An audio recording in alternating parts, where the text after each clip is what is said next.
Hello everyone, welcome to the Matri Virtual. Hope you are doing good. Today I'm going to start with a new chapter, that is chapter number 5, Optimizing Program Performance. This is the chapter of Optimizing Program Performance, right? Till now we have covered about the 4 chapters.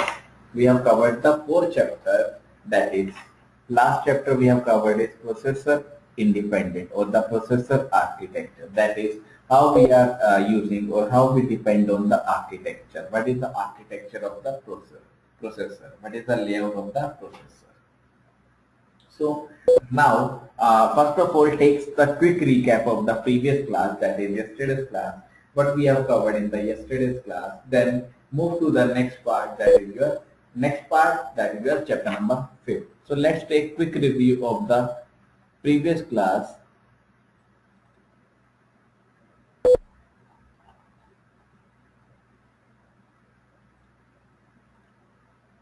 In previous class, we have discussed about the pipelining implementation. This is the main target of the last class. First of all, general principles of pipelining means what are the goals, why we use the pipelining, and what are the difficulties or what are the limitations of pipelining. Why we won't use the pipelining, that is the difficulties or the limitations of the pipelining. Then next topic is creating a pipeline y86 processor, that is how to implement the y86 processor using the pipelining or pipeline y86 processor.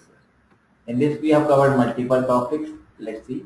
We have covered about the fundamental of pipelining, that is what is pipelining, what is the advantage of pipelining, why we are using the pipelining, what is the main target of using the pipelining. This is the computational example. On the basis of computation, on the basis of calculation, on the basis of task, we can calculate the result, that is the pipelining task. That is your computational example. Then next part is your three-way pipeline version, that is how we can divide the same task into the 3 parts and how computational tasks can be assigned, computations can be assigned, or computations can be done on the pipelining based on the system to the system, based on the 3 flows, that is of 100 PS, that is picoseconds, 200 picoseconds, 150 picoseconds. Depend on the requirement of the processor, depend on the requirement of the user. We can divide the same task into the multiple tasks by the way of pipelining. So we have discussed about the 3-way pipeline version. Then this is a diagram we have discussed. Then how to operate a pipelining means what are the functionalities, what is the operation that is performed on the pipelining part. Then we also discuss about the limitations, what are the limitations of pipelining. One of the major limitation is that there is no uniform or non-uniform delays.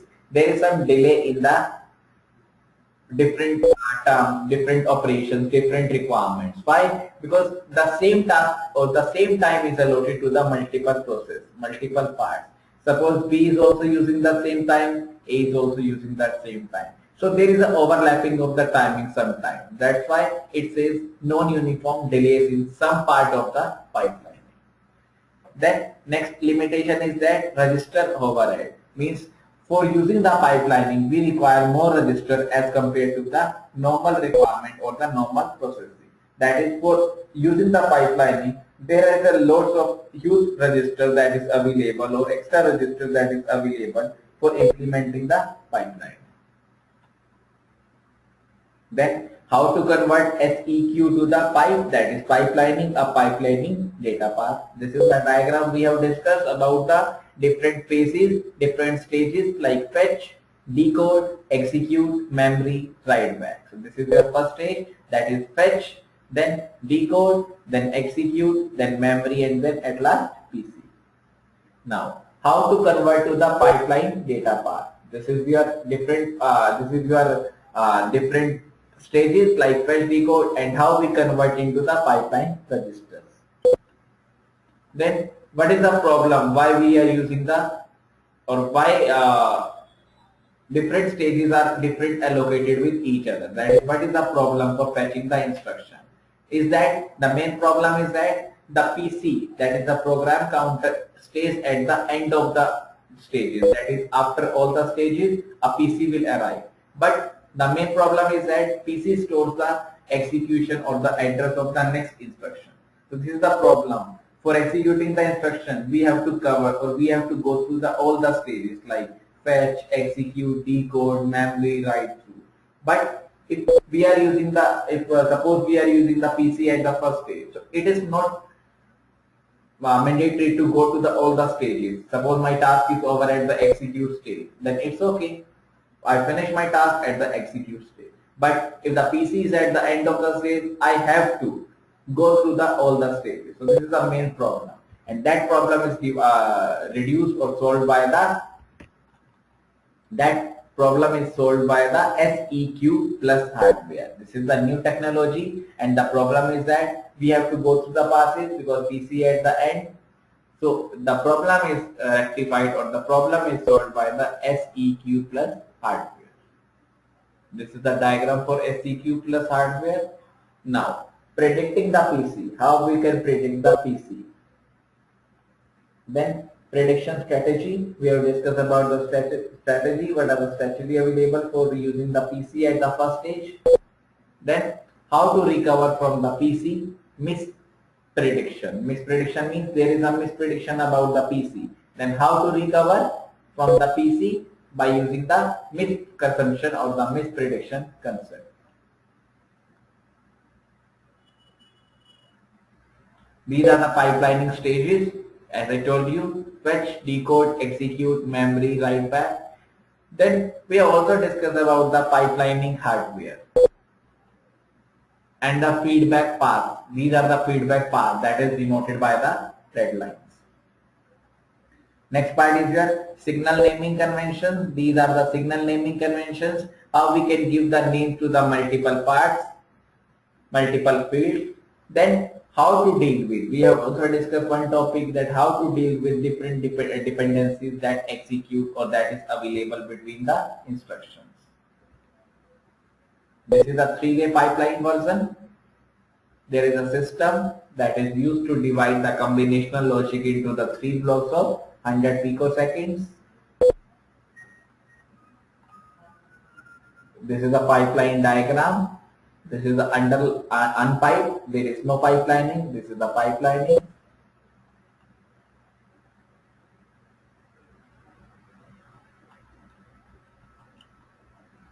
Then how to deal with different dependencies? There are different hazards, that is your disturbing elements. So hazard means a problem caused by dependency between the separate instruction is known as hazard. There are different types of hazard which we have covered, like data hazard, control hazard. Then how to deal with this? First of all, how to deal with the data hazards. This is the problem, or this is the matter how we deal with the data hazard.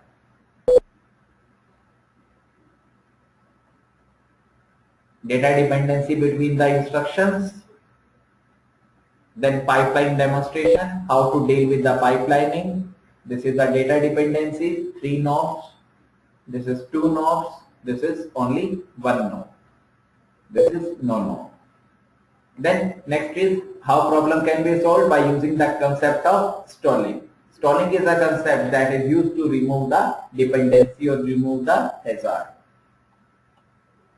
This is the stall condition. Different registers are used like SRCA, SRCB, destination E, destination B. This is how to detect the stall condition. This is the stall condition. This is stalling S3.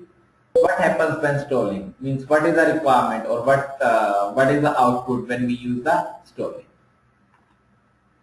These are the register modes like normal, stall, bubble.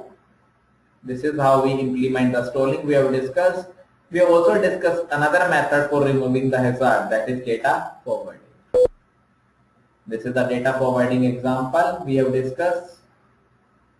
Then how to bypass the path, means how to remove or how to forget the path while moving from one location to the another location.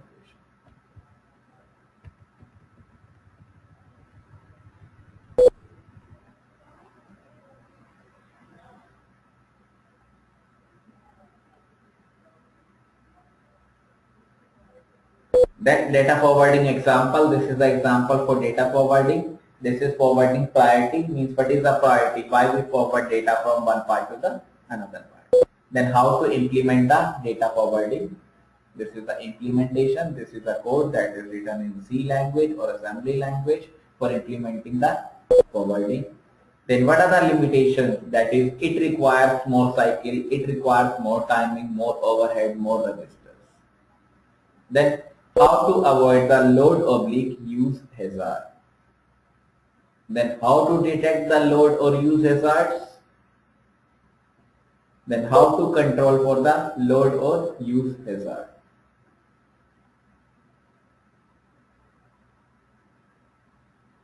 Next is how to deal with the dependency, that is the control hazard. How to deal with the control hazard. There is a concept known as the branch misprediction, that is the example. Then this is the tracing. Then how to handle the misprediction, how to detect the misprediction by using the concept of different stages: execute stage, ALU, ALU fun, destination, source. Then how to control for the misprediction, that is how we control the misprediction in the pipelining.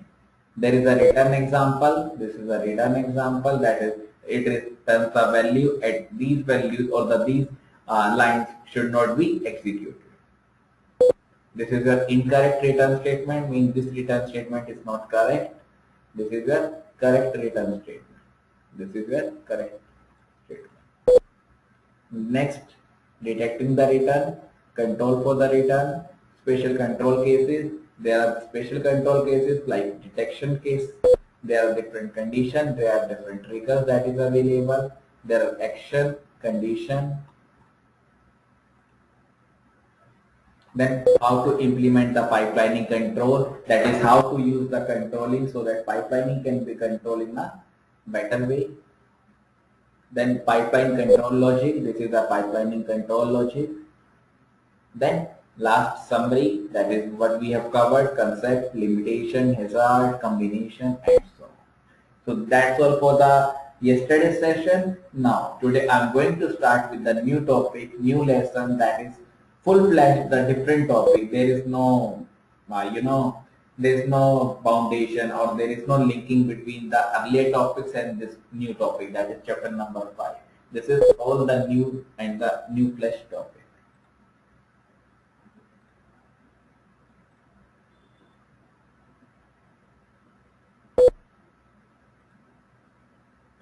The topic name is optimizing program performance. So as the name advises, what do you understand by the name? Let me discuss. Optimizing. Optimize means efficient utilization. Efficient utilization means, suppose I have 5 rupees. I have to give the rupees to, or give the dollars to the another person. So I have 5 rupees. I have to allocate, I have to decide from 5. Suppose 2 rupees are taken for the toffees, 2 rupees are taken for the chocolate, 1 rupee is taken for the another purpose. So that is fully utilization of the 5 rupees. Suppose if I am taken only 5 rupees ice cream, that is a different concept. But if I am using the fully optimization, that is I am also using the chocolates, toffees, and the popcorns, but if I am taking altogether 5 rupees, that is a different concept. So optimization means the proper utilization. Next term is your program. Program means a set of instructions, as I told you. Performance. Performance means the program or the performance of the program. How program works. That is your program performance. So how to utilize, or how to optimize, or how to efficient use, how to use the efficiency of the program, that is known as the optimizing program performance. I'm repeating again. How to utilize, or how to utilize the resources of the program, that is known as the optimizing the program performance. Means how to proper utilization of the program so that program performance is well and good, so that we can execute, we can use the program in a better way. That is the main topic. Now, what are the requirements, or what are the techniques how we can control the program performance? That is your main topics that is covered in this topic, in this chapter. The first topic is capabilities and limitations of compilers. That is, what are the capabilities or the limitations of optimizing the compiler? There is a concept known as compiler. This is the today's topic. We will discuss in detail within 5 minutes. Then next is your expressing program performance. That is how to express the program performance.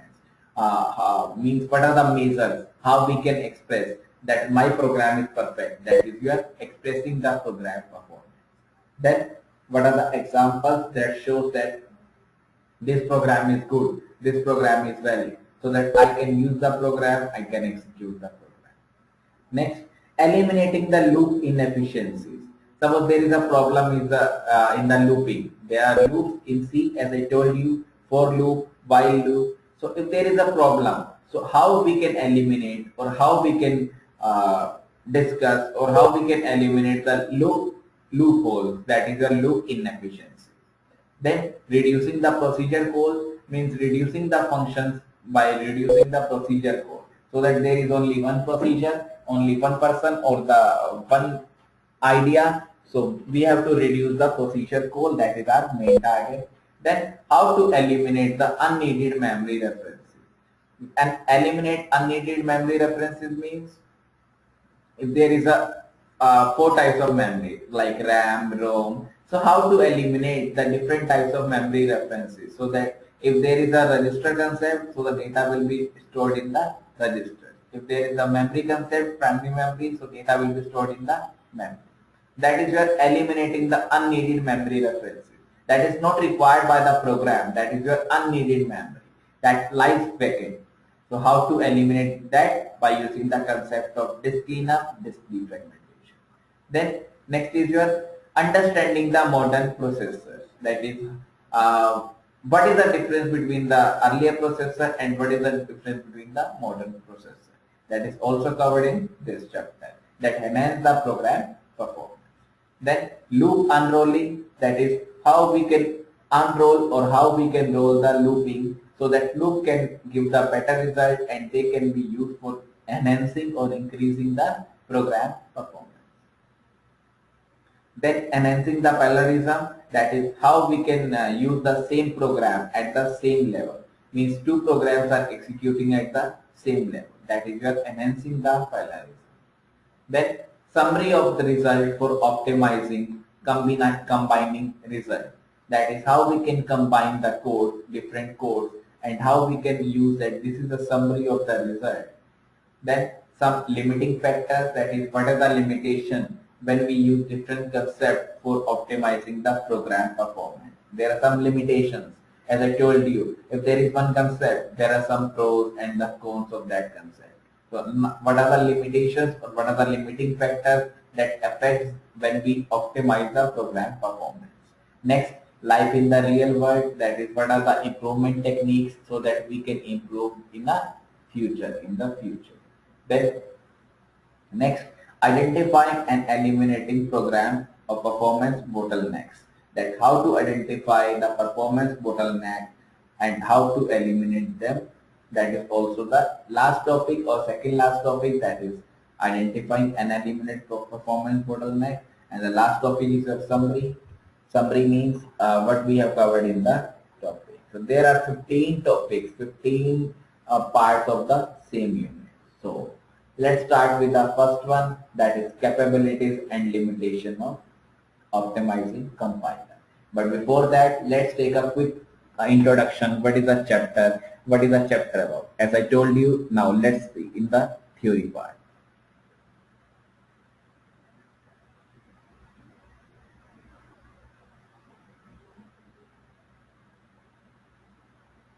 This says the primary objective in writing a program must be to make it work correctly under all possible conditions. So the main purpose or the main objective for writing the program is that it can work or it can execute under any type of condition or every possible condition. Even though they are executing, they can give the wrong result, but they are executing, that is the main target. A program that runs faster but gives incorrect results serves no useful purpose. As you know, if there is no output, there is no purpose. Programmer must write clear and concise code not only so that they can make sense of it, but also so that others can read and understand the code during code review. There is a code review that is done by the testing part in the organization so that they can execute or they can review the code very easily, and modifications are done on a later stage. That is your main target for writing the program. Writing an efficient program requires several types of activity.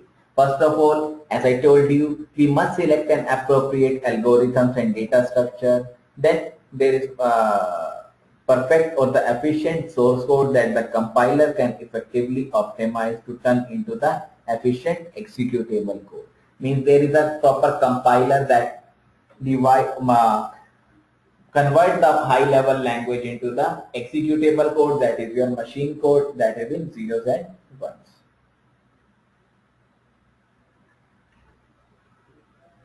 Then next point says, when a computation task is so demanding that it requires days or weeks to execute, then making it run just 20% faster can have significant impact. Then there are multiple techniques. This is the first technique. We use algorithms. Then it is important to understand the capabilities of limitations of the compiler. Third technique, dealing with the demanding computation. That is how we deal with the demanding computation that is required to divide or to highlight the task and divide the task into multiple portions. This is a theory, means what is the bugs, how we can execute the bugs. This is the explanation. At an algorithmic level, a simple insertion sort can be programmed in the matter of minutes, while a highly efficient sort routine take a day or more to implement and optimize. So the whole crux is that if a program is executing fast but gives no output, that is a wastage of the time. But if the program is slow but gives the correct output, that means program is good. So this paragraph or this page only tells that whenever we write something, whenever we do something, that must be correct. Unless and until they are not correct, there is of no use.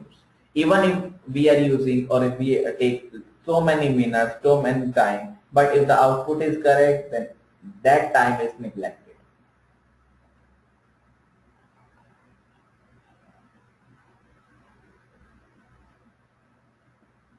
It says even the best compiler, however, can be thwarted by the optimization blocker. That is a hacker swarm that is available on the internet. That is also used by the, or that is also one of the factors that we don't or we are not able to optimize the programs.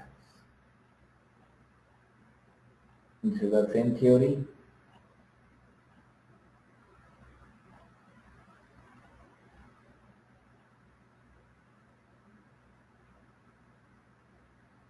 Now, let's say with the first topic, that is capabilities and limitations of optimizing the compiler.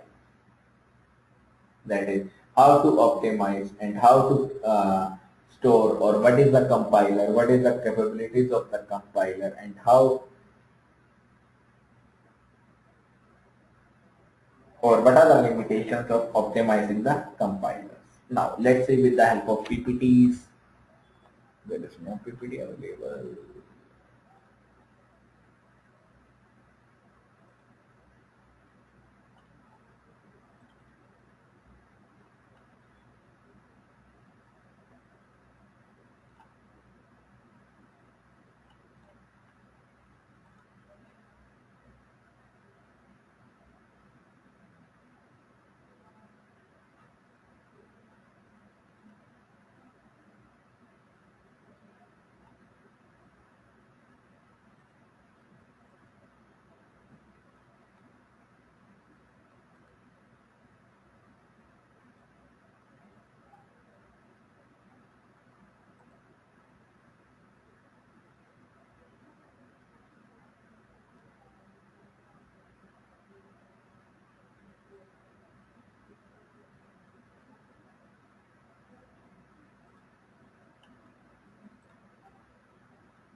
This is the main topic. This is the chapter name, that is optimizing the program performance. This is the chapter number 5. First of all, the main topic is the same, capabilities and limitations of optimizing the compiler. But first of all, what is a compiler? So this is the definition. A compiler is a computer program. So it is also a program, not a tool. It is a computer program or set of programs or combination of programs that transports or that transforms, that is that transfers source code. Source code that may be written in any language, whether it may be C, C++, Java, Fortran, any language. Any source code written in a programming language, the source language, into the another computer language, that is a target language, often having a binary form known as the object code. So if I say compiler is a computer program that translates the source code into the object code. Source code means that is the code that is written by the programmers in any language, any programming language, that converts the source code into the another language, that is your object code, that is in zeros and ones, that is your binary form. The most common reason for wanting to transform source code is to create a executable program. Means why we require or why we want to transform the source code? Because we require the executable program so that the program will execute in a mini version, in a prototype. That's the main reason why we require the machine code for understanding the computer. That machine code is known as the executable program.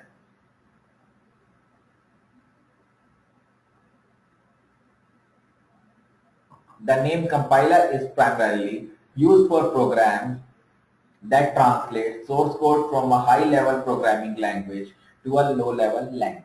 As I told you, the compiler is generally used or mostly used or primarily used for converting the source code that is written in high-level language like C, C++, Java to the low-level language. Example, machine language, machine code, assembly language.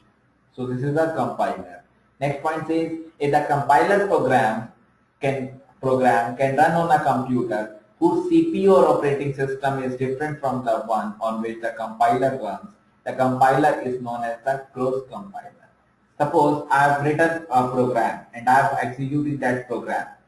Executing means, first of all, it converts into the machine code by the way of compiler. So it is the responsibility of the CPU. If I am using the same code, I'm repeating my example, I'm executing the code of C language in one system, right? I've taken that program into the pen drive.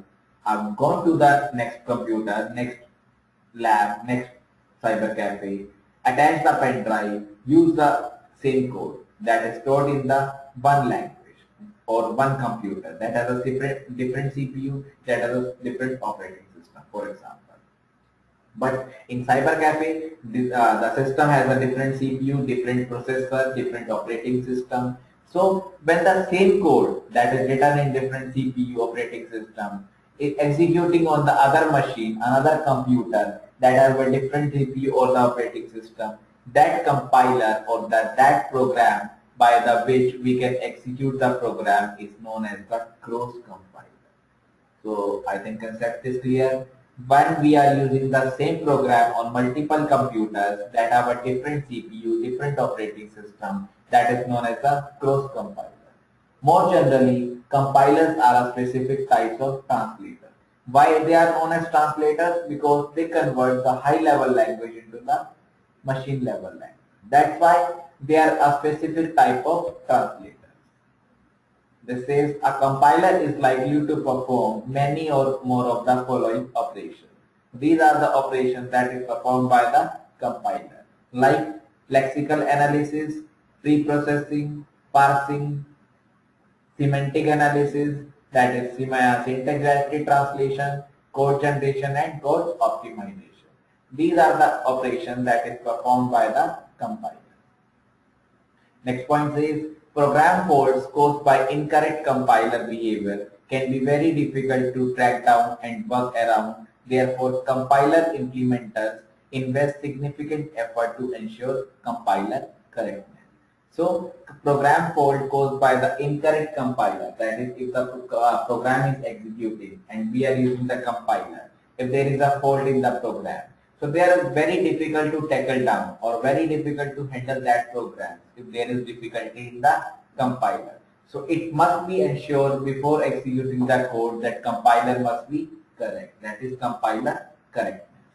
So this is the meaning of the compiler. Now, how to optimize? This is the main concept, capabilities and limitations of optimizing compiler. Then what is optimizing or how to optimize the compiler? First point says it provides or the compiler provides mapping of program into the machine. Means when we write the program, there is a facility that is provided by the compiler to map the high level language program, that is to map the C language program into the zeros ones form, that is your binary form. How we provide mapping? By using the register allocation, code selection, eliminating the minor inefficiencies.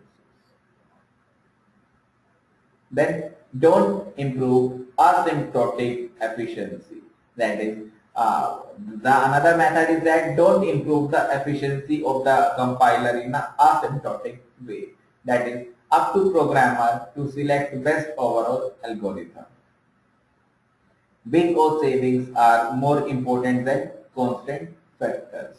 These are the multiple methods that's why we are not using or we are not usually improve the asymptotic efficiency of the compiler.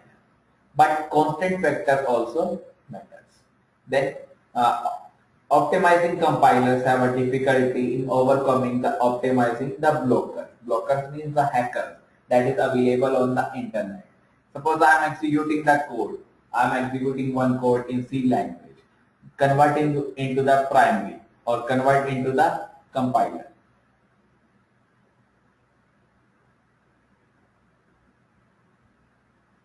So there is a difficulty or have difficulty in overcoming or overlapping the optimization blocker. So when we optimize the compiler, so there is a difficulty of optimization the blockers. That is, blockers are available and there is a difficulty in overcoming. Why? Because there is a potential memory aliasing. Potential memory aliasing means there is a problem in the giving the name, alias name of the memory. Then potential procedure side effects, there is side effect of the procedure also. Now, what are the limitations? This is the optimizing the compiler. Some methods why we are optimizing or how we are optimizing the compiler. Next, what are the limitations of the optimizing compiler? Suppose I have optimized the compiler, but as I told you, there are pros as well as some cons. So how to or what are the limitations of optimizing the compilers?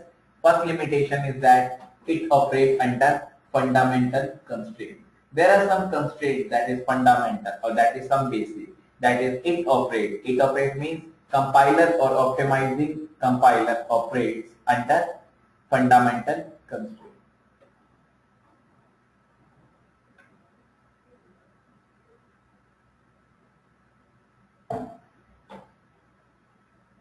Must not cause any change in the program behavior under any possible condition. That is, when we operate under the fundamental constraint, that how it operates or what are the limitations, it must not cause or it not cause any change in the program behavior, and often prevent it from making the optimization, and when would only affect behavior under pathological conditions. So these are the some limitations that for using the optimization or when we are using the optimization, some constraint affects for the optimization which affects the behavior, and constraint also not cause any change in the program behavior. Then behavior that may be obvious to the programmer can be obfuscated by the languages and coding styles. Example, data ranges may be more limited than the variable type suggest. So these are the main limitation that programmer uses multiple languages, multiple syntax, multiple coding styles.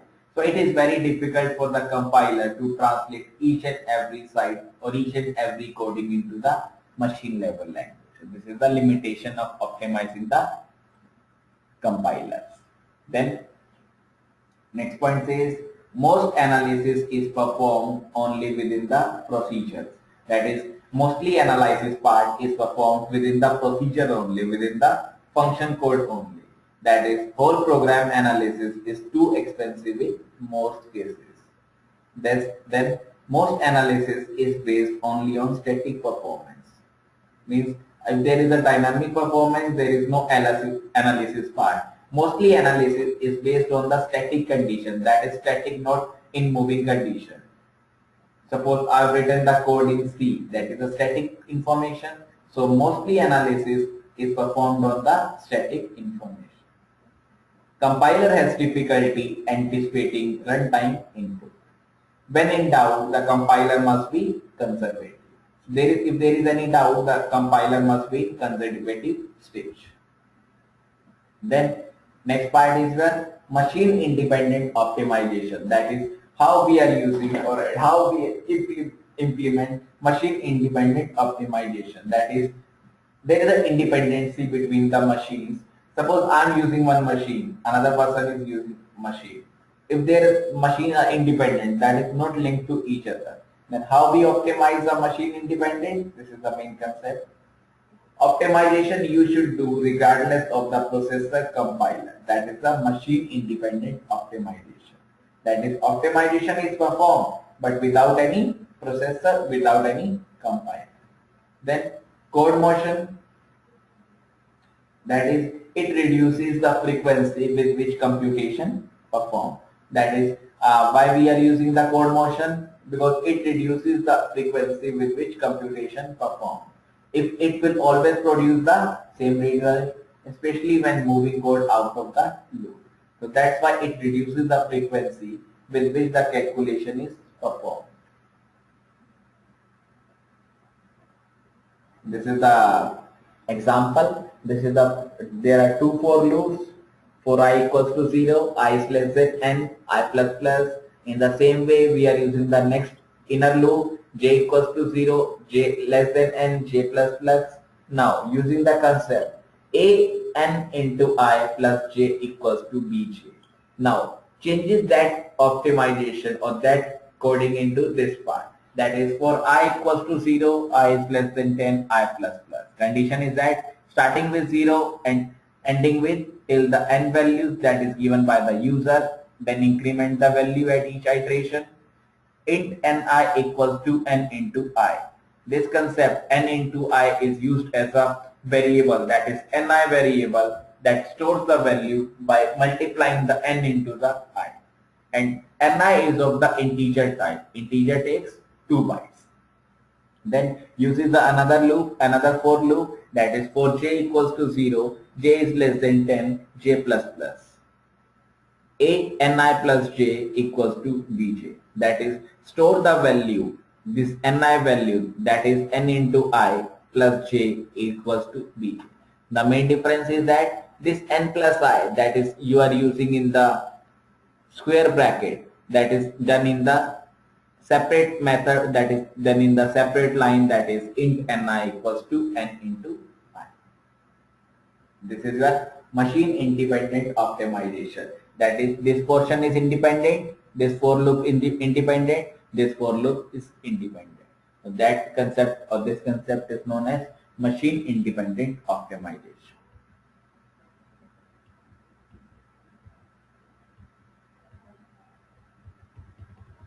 Now, next concept is that compiler generated code motion. That is, how compiler generates the code motion or how compiler performs the operation by using the code motion.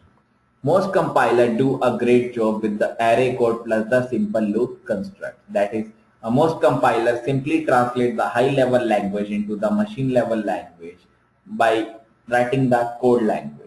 This is the code that is generated by the GCC. It is a language, programming language. That same concept, the same concept. And in this, they are using the pointer also. This is the pointer. This is pointer equals to a plus ni. This is the for loop, that is pointer p plus plus, incrementing the values of the pointer, and that pointer stores the value or the address of the bj. That is your b is the array that contains 0, 1, 2, 3, 4 till n with the user specify. So this is also used for storing the address, and this whole concept is denoted by the diagram, denoted by the program that is available or that is written in assembly language. That is I-mul-l, that is multiplying the concept. This is used for multiply, that is I into n or n into I. Then move L8 EBP EDI. Then LEAL EDI EAX4 EDXP equals to A plus NI. This is the same concept. P equals to A plus NI, that is your LEAL, means leading or laking the values of the pointer. This is the inner loop. The same concept, we can move, we can add, we can increment by using the concept of J++, P++. The same concept is written over here. This is converted into the assembly language, which we have covered in the last few classes, that what are the syntax or what are the mnemonics available for writing the assembly language code. So this is the compiler generated code motion. This is generated by the compiler, this program. This is a C program, this is a C program, but the user sees. But the program which is written below is generated by the compiler. Then reduction in strength. How we reduce the strength? First of all, replace costly operation with the simple one. How we can reduce the strength of the compiler? By replacing the costly operation with the simplest one, that is so simple that can be executed or that can be adopted by anyone. Then shift add instead of multiply or divide. Use the operation shift or the add instead of multiply or divide, because they require more register, more machine independent, more costly, more mostly processors like processor 2, 3 do require 4 CPU cycles, that is more cycles. In simple terms, there is a wastage of the time, there is a wastage of the register. That's why I use the addition or the shift operation instead of multiply or divide. Then next, how we can reduce the strength? By recognizing the sequence of products. Sequence of products means one after the another. That is, if the whole part is in sequence, so it is easy to recognize or it is easy to reduce the strength or increase the performance. There are 4 loops, one outer loop, one inner loop. This is the same concept. We are using the ni at the top. This is the global variable.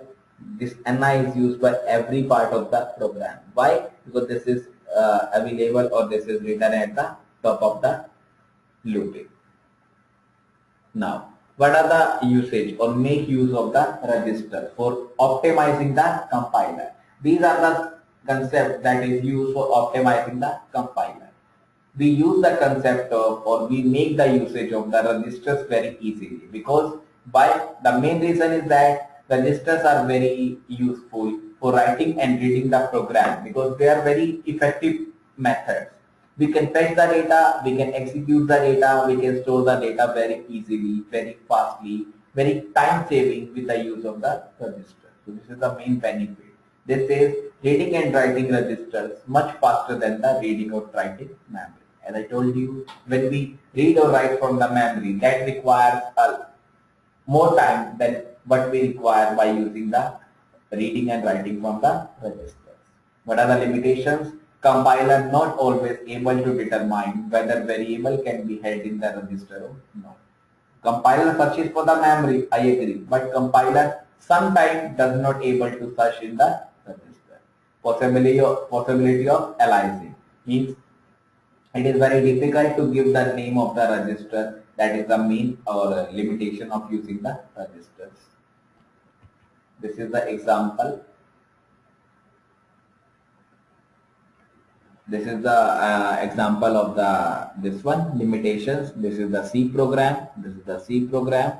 We use the up, down, left, right. This is used for up. This is used for down. This is used for left and right. And we add the values up, down, left, right.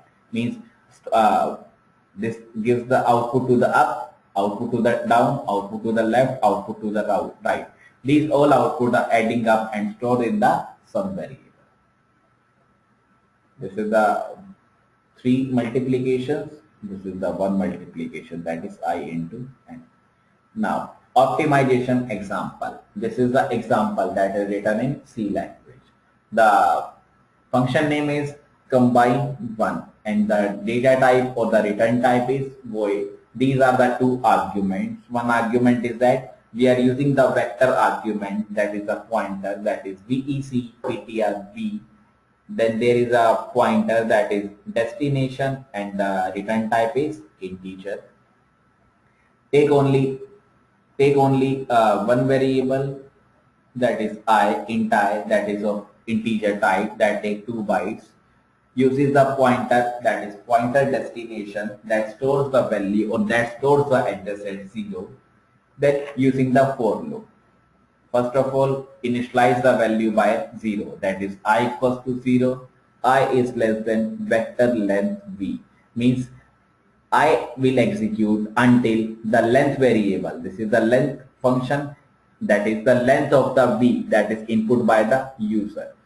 Suppose the v has a length, v is a text, it has v has 20 characters, so the length is 20. So I can execute 20 times from 0 to the 19. I'm repeating again. This function returns the length of the v. Suppose v is a text that contains 20 characters. So here 20 will arrive. So this is a condition, that is I is less than 20. So this will execute 20 times from 0 to the 19. Then I plus plus, that is it is incremented every time. First of all it is 0, then 1, 2, 3, 4 till 19. Because the condition is that this is vector length. This is a function that gives the output based on the v value, based on the input of the v. Suppose v has a 20 characters, so this is the I is less than 20. Suppose v has 40 characters, so this is I is less than 40. In the same way, there is a next variable declaration, that is int val. That is val is a variable name that is of integer type. Next, get vector element. This is the function. There are 3 variables. In the same way, we can increase the destination, we can increase the pointer and store the output in the of the val. This is the code how we can optimize. There is a same concept. We are using the length. This is the optimization, that is the less time. At the same time calculating the length, at the same time using the formulas or using the looping, at the same time incrementing the value, at the same time calculating the val variable and storing the destination. Procedure: compute sum of all the elements of vector, as I told you, store the result at the destination location. This sum the elements of the vector and then store the result at the destination. Now let's see in your book.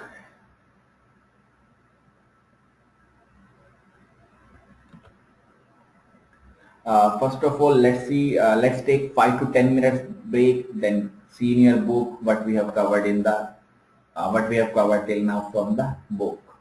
So first of all, take 5 to 10 minutes break, then come back, then started with the same topic, that is you are optimizing the compiler. So let's take 5 to 10 minutes break. Now let's start with the next topic, or let's start with after the break.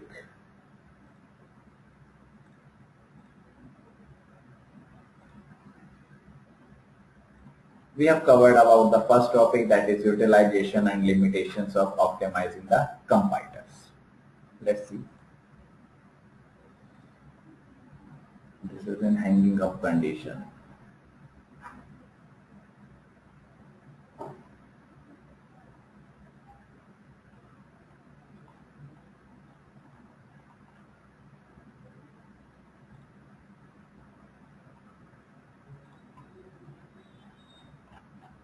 This is the first topic we have covered with the help of slides. What are the capabilities and what are the limitations of optimizing the compiler? That is, what is the advantages and why we are using the optimization of compilers, and what are the limitations of optimizing the compiler. This is known as the optimization level.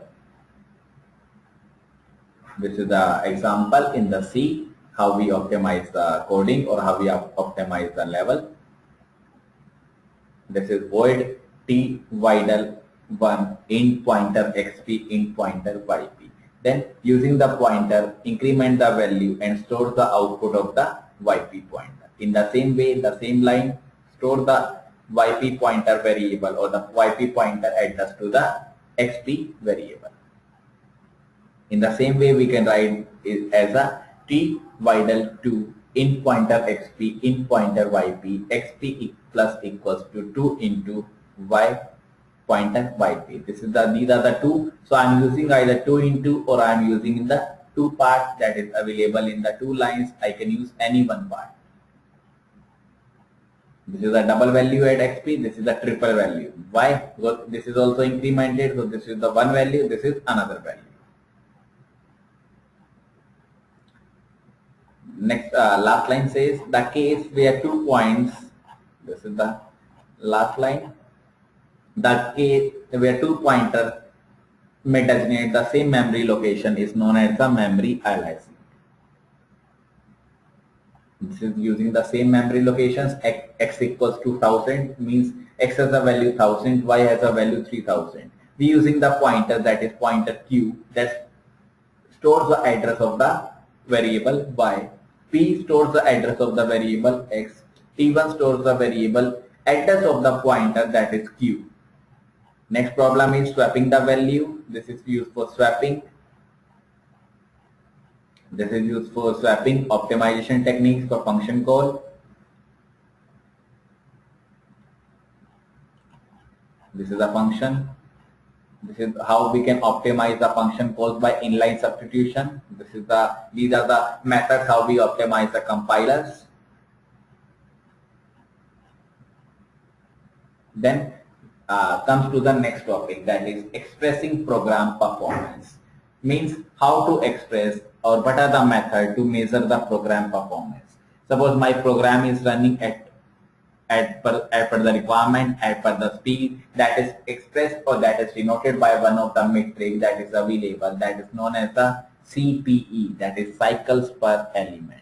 So this is the one of the metric. Metric means a measuring element, that is known as the cycles per element or CPE, as a way to express program performance in a way that can guide us in improving the code. So this is a metric that provides various methods, provide various performance issues so that we can improve the code for writing the program. So this is one of the metric, one of the major element or one of the major technique that is used to increase the performance of the program.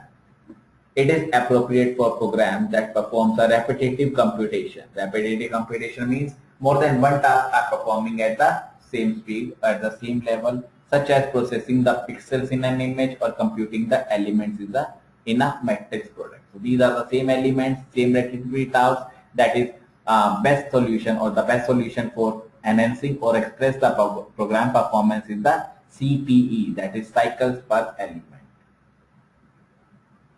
The sequencing of activities by a processor is controlled by a clock providing a regular signal of some frequency, usually expressed in gigahertz. That is, the sequence of activities by the processor is expressed in the gigahertz, billions of cycles per second.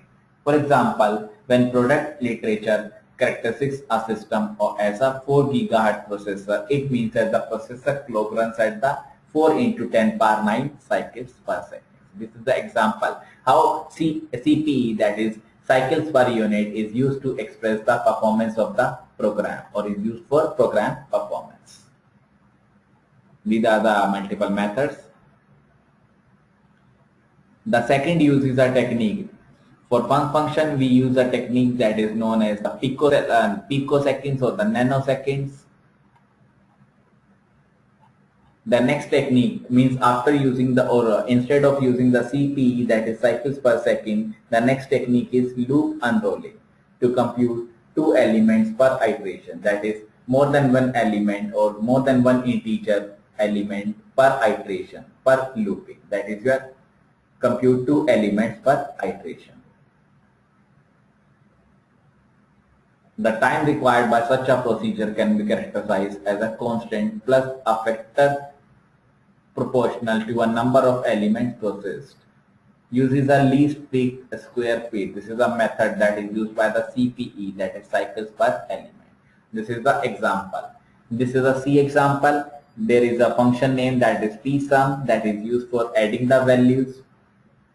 Uses the argument like float, float, long. So this is the float return type, long return type. This is the array element, array A. This is the array element, array B. Then int n, that long int n means n is a variable that stores the or returns the value int, that is of long type. Then uses the variable or declare the variable that is of long type, long int I. Then P0 means storing the values at the first location. This is the array, so start as a 0. So out storing the values of A0, that is the A0 value that is stored at the 0th location is stored in the P0. Then uses the for loop. Start with the 1, that is I equals to 1, I is less than n. N means that is denoted or that is given by the user.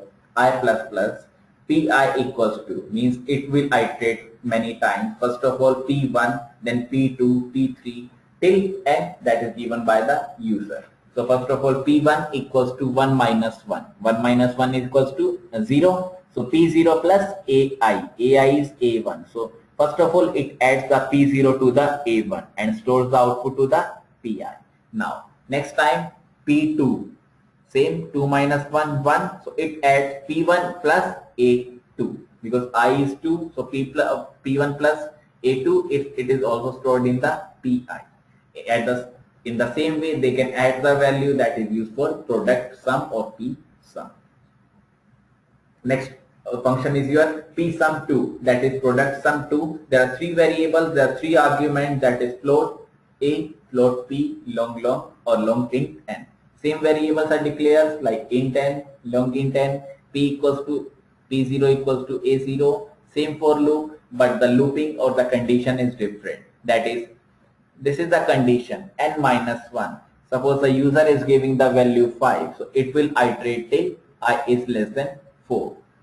I plus equals to 2. This is incremented 1 1 each. I plus plus, this will incremented by the 2 2 each, that is I plus equals to 2. Then float mid value, that is using the variable mid value, that is a float type, and uses the concept that is Pi minus 1. The same concept, Pi minus 1 plus Ai. The same iteration will follow, the same value will repeat and store in the mid value. Now mid value output is going to the or stored in the Pi. The same concept but in two concepts or in two lines. This is the same directly to the Pi. In this, first of all the output is stored in the middle value, that is mid val variable. Then this variable value or the output is stored in the another variable, that is Pi. Then Pi plus 1, that is mid value plus Ai plus 1. The same time iteration will follow. I will be 1, then I will be 3, I will be 5, 7, 9, 11, increment of 2 to each. This is your prefix sum function. This is your prefix. This is the diagram of cycles per unit, that is CPE. These are the cycles, that is from 0, 500, 1000, 1500, 2000, 2500, 3000. These are the slope. This is P sum, that is your sum 10. When there is a 10, this is at 100 location. When P sum 6.5, this is at this location. These are the multiple values that lies for the P sum, that is from 500 to the 2500. For P sum 2, that is from 500 to the 200 or 2000. At this location, at y-axis and x-axis, it's from 0 to the 200.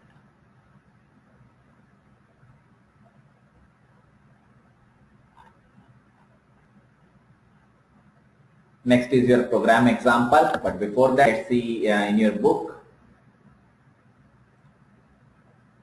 with the help of PPTs, sorry, not book, but with the help of PPTs.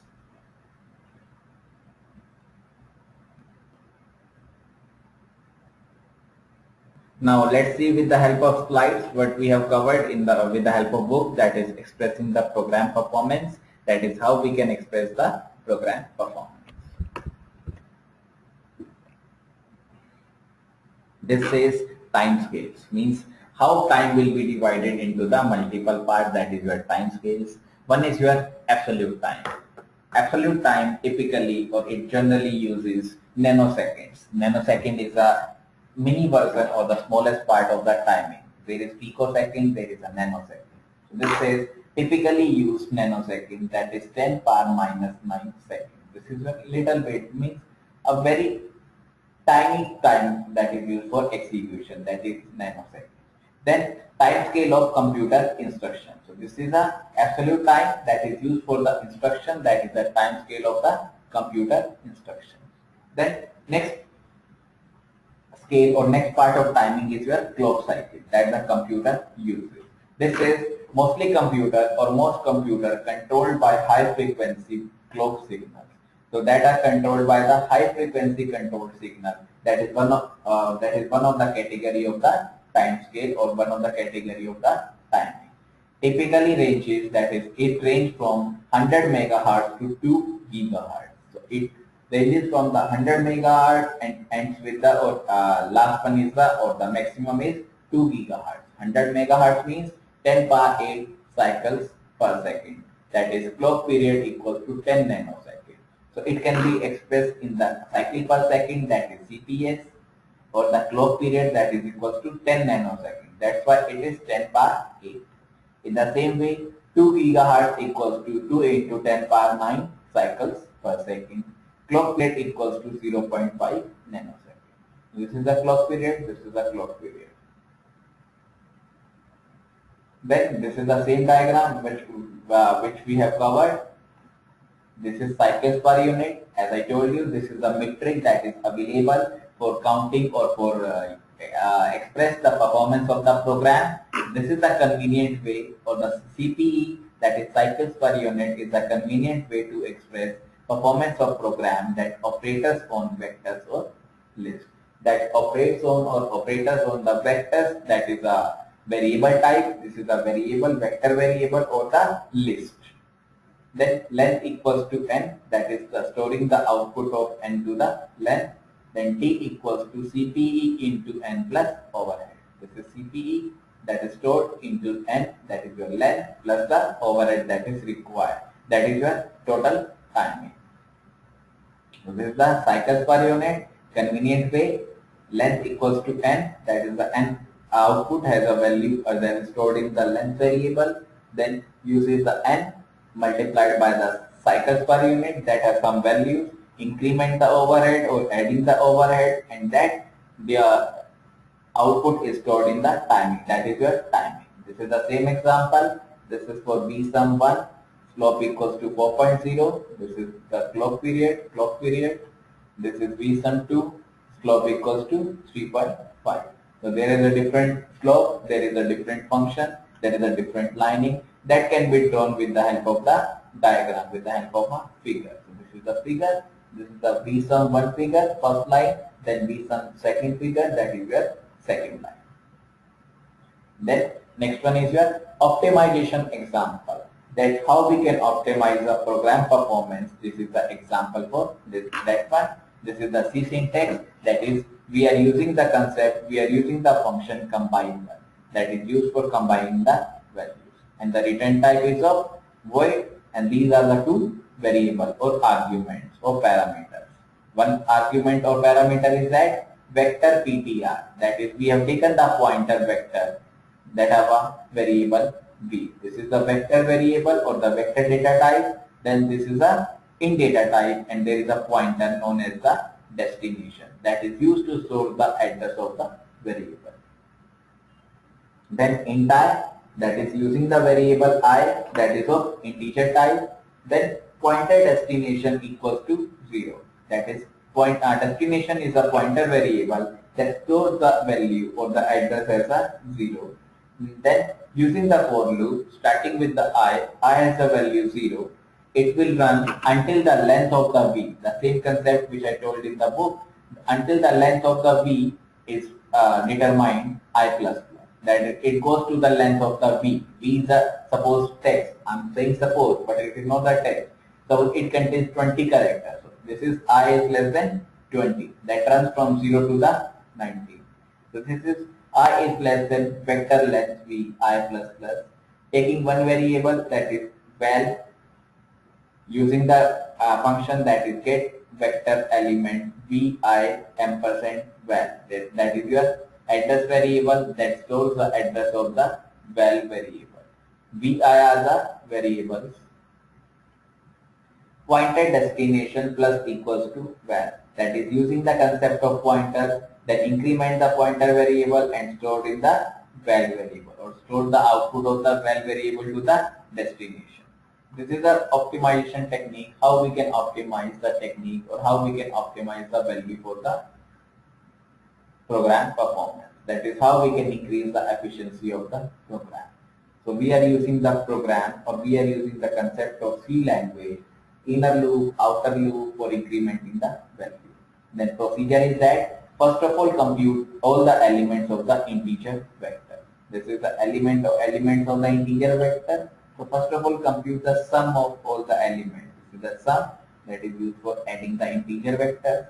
Then store the result at the destination location. This is the result that is stored the result at the destination location. Then vector data structure and operations defined via abstract data type. So that's all for this topic. Now let's see with your book what are the examples. These are the multiple examples. These are the multiple examples which is given.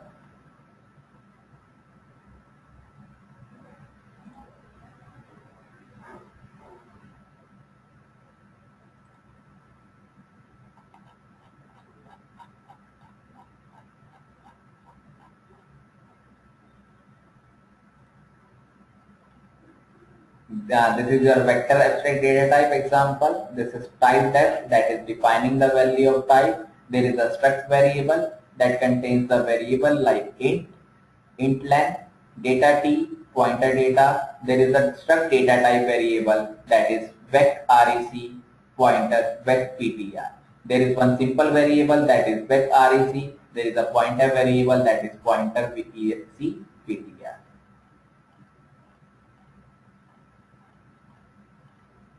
This is a hash define, that is defining the values.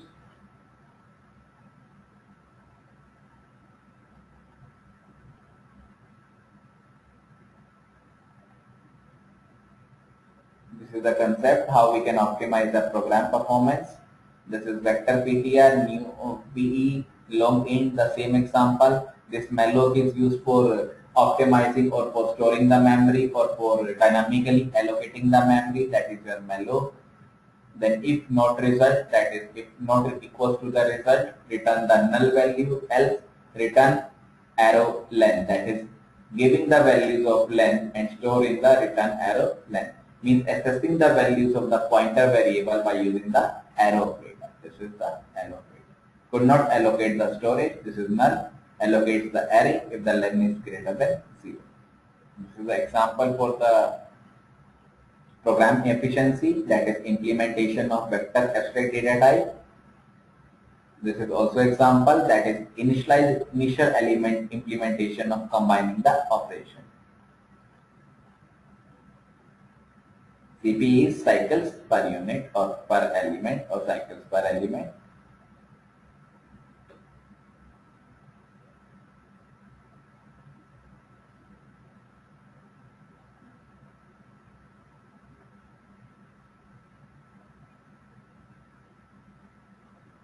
So I think that's all for today's session.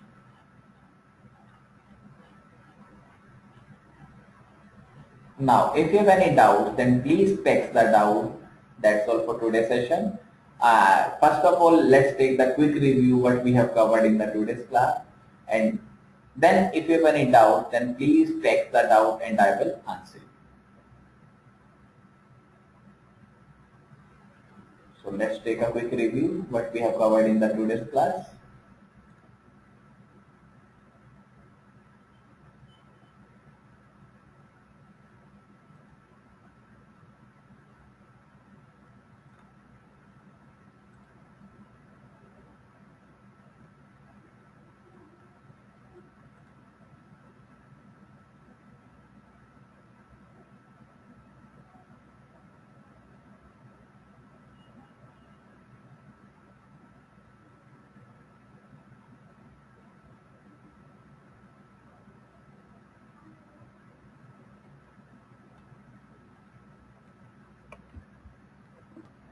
We have started with the chapter number 5, that is optimizing the program performance. In this, the first topic we have covered is capabilities and limitations of optimizing the compilers. In this, we have studied what is compiler, that translates the high-level language into the machine-level language. What are the capabilities of optimizing, that is, what is the main method or what is the main motto of optimizing the compilers, what are the limitations of optimizing the compilers. This is optimizing compilers. These are the techniques how we can optimize the compilers. These are the limitations of optimizing the compilers. We have discussed about the machine independent optimization, that is for code reusation, code reuse, code motion. This is compiler generated code motion, that is how the compiler generates the code. Then reduction in the strength, what are the method or the argument instruction that reduces the strength. Then make use of the registers, that is always use the register concept for writing or reading the data instead of reading or writing the data from the memory. Then machine independent of operations. This is optimization example. This is the example in C language. Then we have covered another topic, that is next topic, that is expressing program performance. There is a concept known as the CPE, that is cycles per unit, that is used to express the performance of the program. That is how we can increase the performance. This is the example. That's all for today's session. Now, if you have any doubts, then please text the doubt and I will answer. In the tomorrow's class, I will continue with the chapter number 5, next 2 topics of chapter number 5. So that's all for today's session. Thank you so much, everyone.